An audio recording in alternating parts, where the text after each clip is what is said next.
Nostalgia is a very strange phenomenon. It's a subject or feeling of comfort from times long gone. And more often than not, we tend to symbolize our own nostalgia with things we liked as children. And as time goes by, more and more things that we used to like as children tend to fade away into nostalgia. And that nostalgia comes up later on in numbers of different ways. A great example of this is Minecraft, which was on the decline for years, and recently the children that played it grew up and nostalgic for it, decided to play again, and sparked a whole new form of content on YouTube as people that were nostalgic for it created videos on it, and people that were nostalgic for it watched videos on it. Or a topic much more personal to me, Spooky's Jump Scare Mansion, which is one of my favorite games from when I was a kid. A lot of the people that watched Let's Players or played it back in the day are growing up, and now they're making videos on it. It's becoming relevant again, which is always good to see. Of course, this doesn't mean when things resurge they always have to be happy. It's common trend in modern day horror content to prey upon the nostalgia people feel for older times. A very good example of this is The Backrooms, which preys upon liminality, and liminality by proxy is tied to your nostalgia for things long gone. And that's exactly what I want to talk about today, or something along those lines, because recently a product that I had a very big fascination with as a child recently had a little bit of a resurgence in this past year. But in order for you to understand that, I need to take a little bit of a step back. You see, before Nintendo was known for Joy-Con controllers with a NASCAR level of drift, they were instead known for their DS products, which could survive nuclear fallout. And of this line of products, they had a grand total of 3 devices. The original DS, the Grandpapa 3DS, and then, of course, the awkward middle child, the DSi. And it was on this awkward middle child of a device where you found one of the coolest applications I think I've ever seen on a normal product, that being FlipNote. It is hard to really explain what FlipNote is properly unless you were around at the time. Essentially, FlipNote was a online 3DS animation software with very rudimentary tools that people could use to create and even distribute animations through their Hatena program. From there, you could go to the official Hatena website, download some FlipNotes from other people, and then upload them to your own DSi and just have them there. Little bitty animations, people's work, just there chilling on your DS. And a lot of us, especially when we were younger, would go to school and show our friends all these cool FlipNotes we found. I mean, hell, I have very vivid memories of sitting outside on my back porch just chilling with the neighbors' kids, watching FlipNotes they stole from the internet. And I mean, it was fun.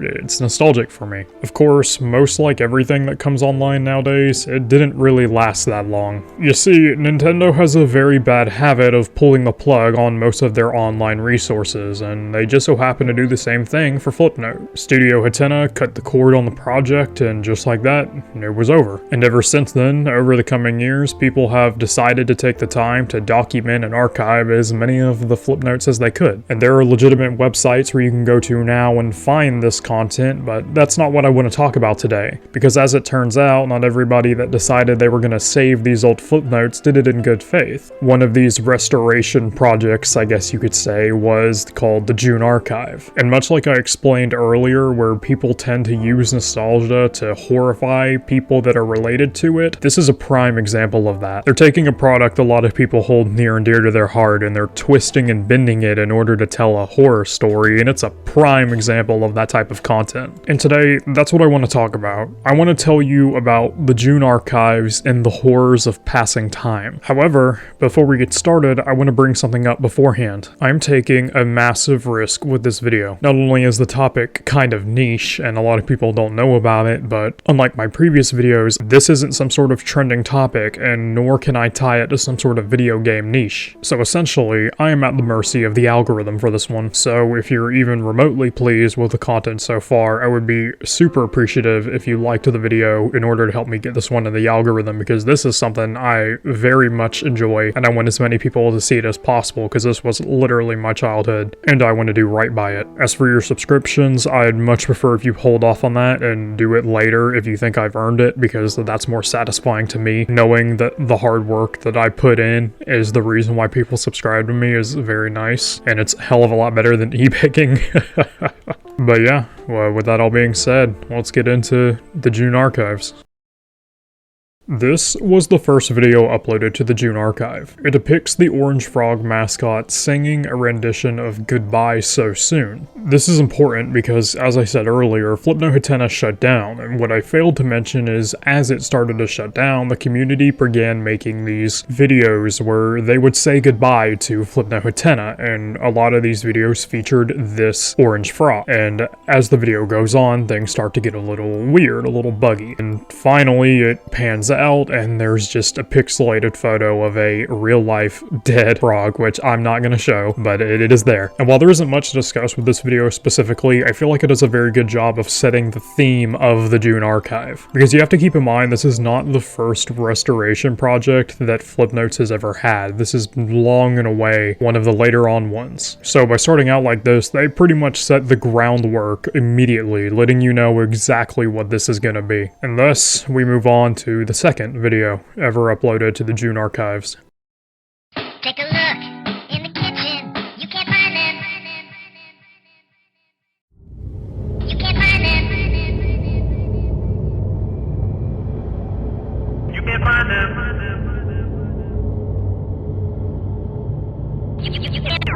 them. Your Friends. Where is everyone? Okay, so there's a ton to unpack with this one. First things first, I should probably say this because it'll be relevant in the future. For most of the June archives footage, they will use older FlipNotes that were popular in the olden days on the Hatena website, then they twist and contort them to match the product that you see on screen. And that's not to say that the artist behind it isn't very talented, because a ton of these images and stills were not in any FlipNote, so there is some legitimate talent behind this. So it's a good idea to keep that in mind in the future, but with that being said, back to the video entry. This video depicts one of the old pixel sprites of Mario, very frequently used in FlipNote animations, going into the kitchen, which was again a very popular old FlipNote. However, 2 seconds in, the video corrupts. Everything goes dark, and we see these overcasting stills of an empty city with nobody there. Blood red hues wash over the screen, and then eventually we're introduced to a giant cat monster. Then, immediately afterwards, we see the date Studio Hatena shut down, and thus the end date of FlipNotes. So we're very obviously seeing some sort of apocalyptic scenario, some sort of Days Gone type situation. Finally, the video ends with somebody asking the question we're all wondering: where did everybody go? And as it would turn out, this question of his is immediately answered in the next entry. Where is everyone? Oh, me no, me no, me no. Where did they go? They grew up. They moved on. And you, why do you still live in the past? Get it. Get it. Get it. Alright, kid, here's your hot dog. Once again, things start relatively normally, but exactly 2 seconds in, we receive an expedition dump. They grew up. They moved on. Why do you still live in the past? These words will become very, very important later on, as the entire theme of this is trying to fight the change of time. However, for now, we just receive some backdrops and another glimpse at this giant unknown cat structure in the sky. And we are also introduced to a hooded figure who proceeds to tell our main character of the episode what's going on. And then, right before the 30-second mark, it all cuts back to normal. And thus, we move on to the next entry. Hello! My name is Fuzz! Fuzz the Cat, mascot for the June Archives! And from us here at the Archives to all of you out there, we'd like to say, whoa! We've received a lot of support for the Archive project. We're incredibly grateful! Please be aware that our restoration process takes time, and that we are working as hard as we can to get updates on archived files. Thank you for your patience, and thank you for supporting the Archive and Restoration Project.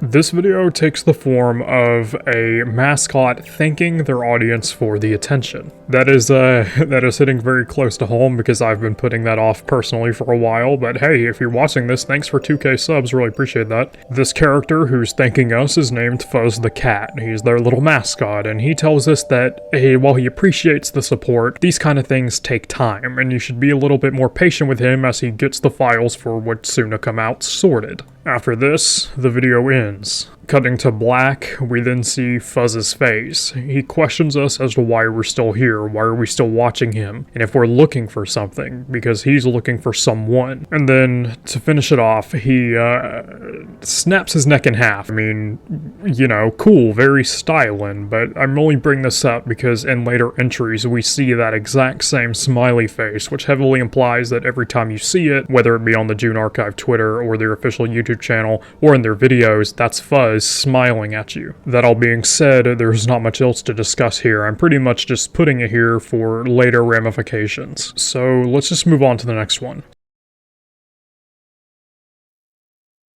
Aw man, now I have to add 100 stars. Dude, it's just a game. It's not like it's your mom. But Starface won't get me if I don't!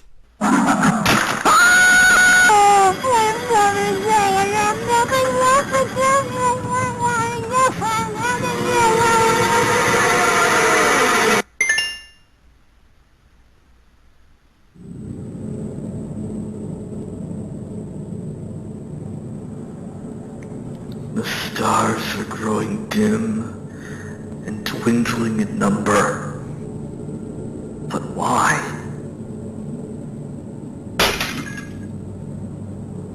Something's not right.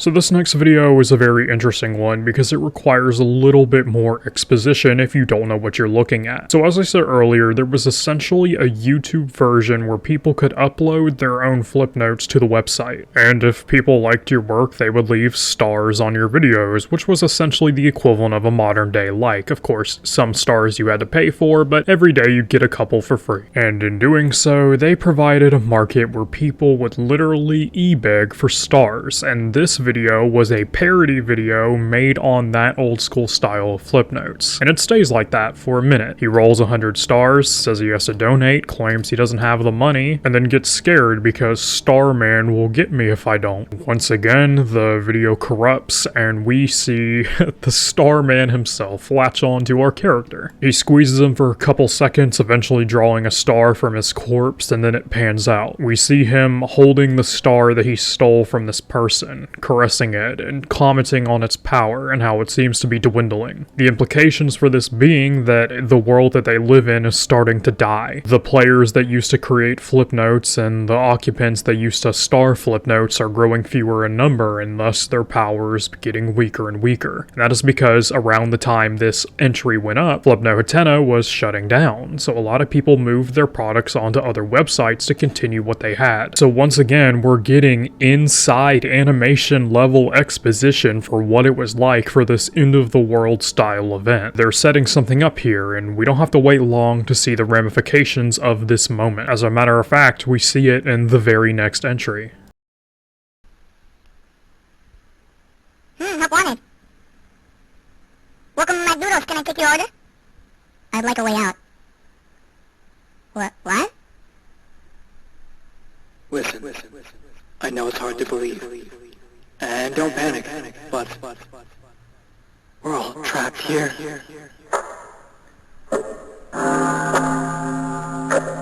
There's a dark void encircling us, and it's slowly closing in. And if we don't find a way out of here, we're all going to die. Hey, what's up with the guy in the drive-thru? He says there's something blocking everybody in the city. No one can get in or out. What the heck? Hey, let me talk to that guy. Get your hands off my headset! Hello?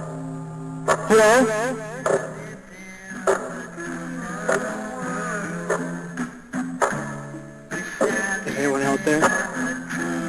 Help me. Once again, we're introduced to another one of the most popular FlipNotes of all time. A man pulls up to the driveway and he's asked what he would like to order. His only response being, "I'd like a way out," which confuses the employee because he doesn't get paid enough to deal with this. Once again, we get to see what the city looks like. Desolate, empty, a giant black sky barrier closing in around them. They're stuck, they're trapped, they cannot leave no matter what they do. And now that the fourth wall has been broken and they understand the ramifications of their situation, the people inside begin to panic, arguing amongst themselves before eventually disappearing, alluding to the fact that Hatena has shut down their server and therefore the people that once occupied it, in this case being those employees, can no longer exist, and thus they vanish. This leaves the man in the drive-thru alone, empty, scared, asking for a way out, begging for help as the walls loom in around him. Once again, this paints the picture that there's some sort of doomsday scenario going on, and we don't really know why or what's going on. There's still so many unanswered questions, and thankfully we get some answers in the very next century. A long, long time ago, I still remember how those flip notes made me smile. Now I feel like I am gonna cry. Time to put down our DSIs the day Hatena died. Singing bye-bye, Hatena, bye-bye. Never thought the day would come, Hatena's river ran dry. After May 31st, no reason for DSIs. Singing, singing, singing, singing, singing.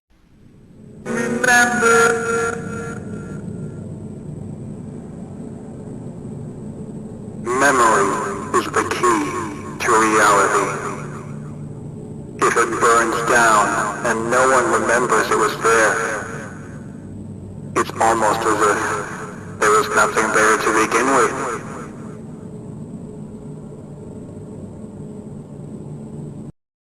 As I said before, right before FlipNote Hatena went down, tons and tons of people made these song versions or bye-bye posts thanking Hatena for the memories, and this takes place as one of those. It stays the same for about 30 to 40 seconds before eventually fizzling out into nothing. We are then reintroduced to the hooded figure who spouts some Jungian psychology at us, making the claim that if there was a city and it burned down and nobody remembers it was there, it's almost like it was never there to begin with. This is a concept that's been around for a very, very long time. You know, they say that we humans have two deaths. The first comes from our normal death when we pass on to the other world, but the second is we die when somebody remembers us for the last time. This puts into perspective the motivation of this character. He's trying to ensure that whatever he likes or whatever he's after is remembered, so that at least in some way he'll live on in the eyes of another person. Once again, as I've said many times before, this is something that becomes relevant later on, so it'll do you some good to keep this one in mind as we move on to yet another message from our little friend Fuzz. Hello! My name is Fuzz! Fuzz the cat! Mascot for the June Archives! I like saying that. Today is June 1st. Over 9 years ago, FlipNote Hatena officially closed its services for good. A moment of silence for all that we have lost. There's someone calling, hey. Whoops! Left my phone on! Hang on! Let me just answer that real quick. Hello?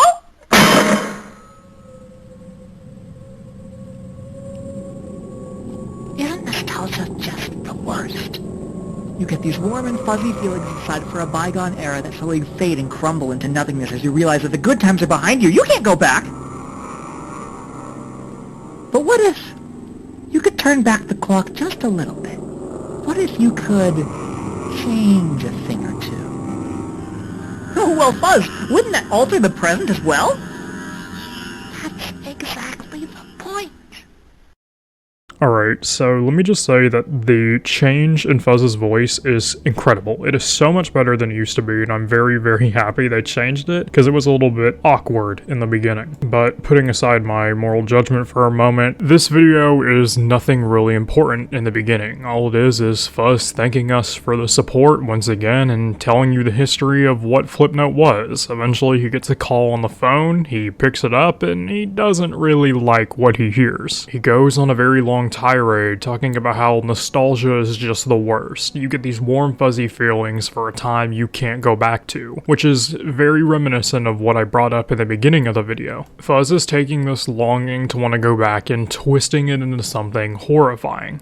And he makes a comment about how if you could go back just for a little bit and change something, would you? His reason being there's something he wants to change. He wants to alter the reality of time. Then everything fades to black, and just like every time before, we move on to the next entry. I can totally see Saturn from here.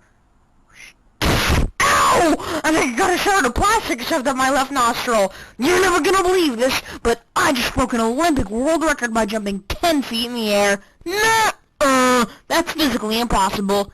Bet $5 I could do it again. You're on.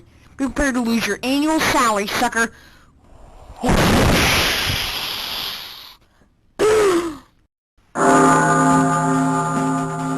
Transfer initiated.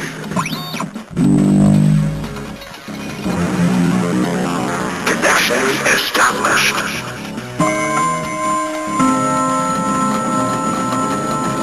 Begin temporal relocation.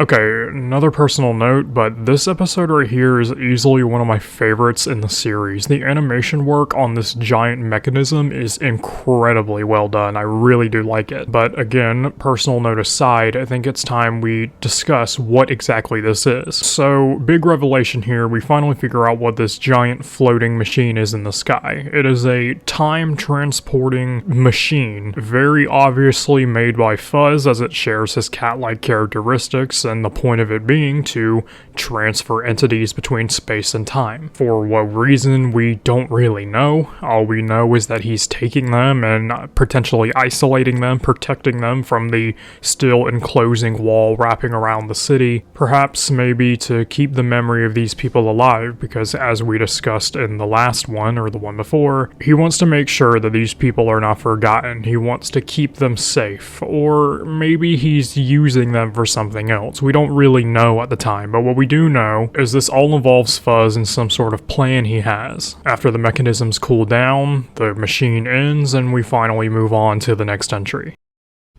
Alright, kid, here's your hot dog. Yes, it's your hot dog. Kid, I said I have your hot dog. Kid, come on, take the hot dog. Kid. Come on, kid, take it. You don't have all day.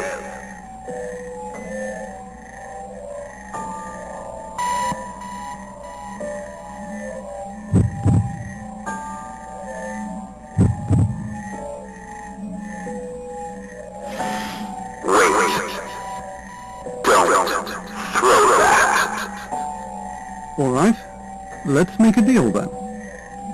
Tell me who you are, tell me what's going on, and I won't throw it.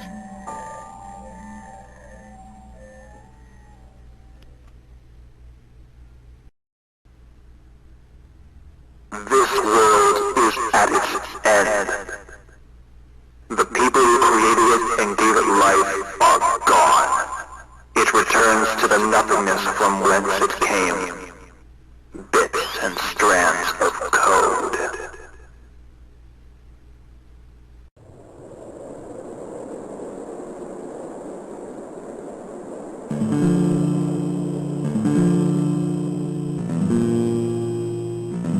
So then,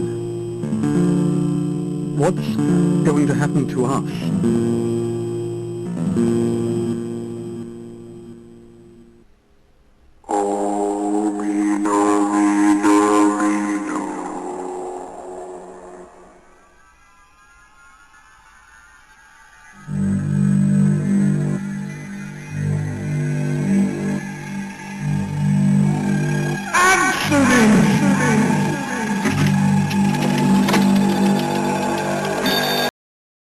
In this entry, we pick up at the hot dog stand from before. The main character, who was previously yelled at, snaps back into reality for a split second, seeing the masked figure from before. The hooded figure gives him a vial, and at which point he attempts to break it. Obviously, the masked man tells him not to, and they decide to make a deal. You tell me what's going on here, and I won't break your vial. He explains what I explained earlier. The world is at its end. The creators that once created have left, leaving only the remnants of what used to be. And in due time, the world will return from which it came, strings of code on a screen and little more. The man, realizing that this means he's soon to perish, asks, admittedly in a very uncertain way, asks what will happen to us, and to which he is shown the void of code, laughing and smiling at him, knowing that soon they will introduce him to the void from which he originated. And now, this is the part of the video where things are gonna have to be done a little bit differently. Up until this point, I've showed you every single video uploaded to the June Archives channel, and I've explained exactly what is happening. However, going forward, I'm only going to show you 4 more videos that I feel are the most interesting and most important. If you want to see the rest of the videos, I highly recommend you check out the June Archives channel. I'll have it linked in the pinned comment as well as the description. So please keep that in mind from here on out. And now we move on to staff interactions. But before that, another quick disclaimer. This is not one video, this is not 2 videos, this is 4 videos linked back to back to back. I'm going to play most, if not all of them in their entirety, because I feel as though it's very important you see all this for the analysis that comes in the part after. If you're listening to this in the background, yeah, that's right, I'm talking about you, I'm calling you out, then you might want to turn around and watch. So, here it is, staff interactions.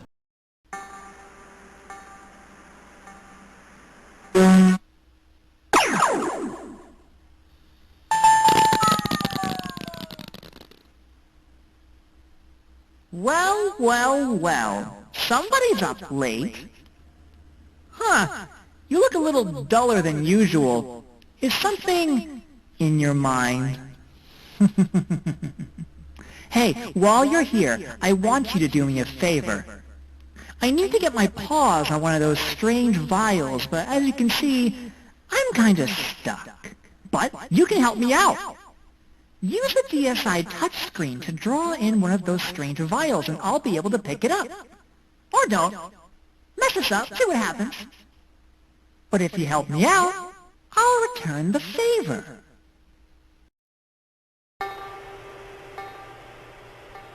I knew you'd make the right decision.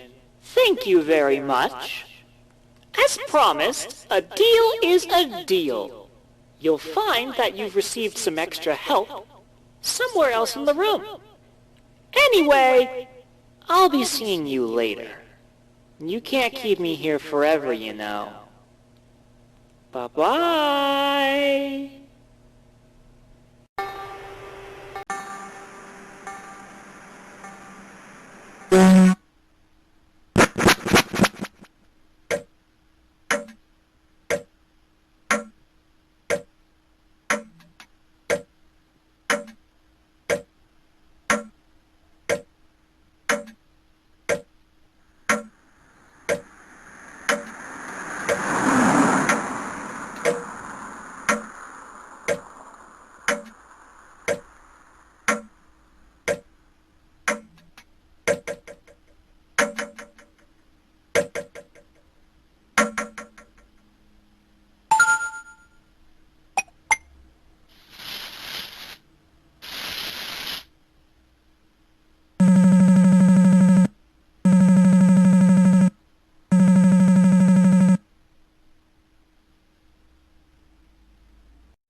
goals are the same. Our goals are the same. Our goals are the same. Our goals are the same. Our goals are the same. Our goals are the same. You might be wondering why I brought you here. In truth, I wanted to know why you brought me here. Can you see it? Can't you feel it? The ticking madness that unites us. It's just what the kid said. Our goals are the same. And now that you're awake, seeming how I still owe you a favor, allow me to revise my offer. Think about it, pal. You and me, together as equals, we can get everything we ever wanted. Together, we can turn back time. What do you say? We have a deal? Why are you looking at me like that? What do you mean, no? After all the effort you put in, you're just gonna turn back now? You and I both know that there's more to this thing than just stupid FlipNotes! Someone who wants to watch FlipNotes doesn't need to know the workings of a time machine! If you want to reconsider, now's your chance, pup! All the time you need is right at your fingertips! Just reach within yourself and take it!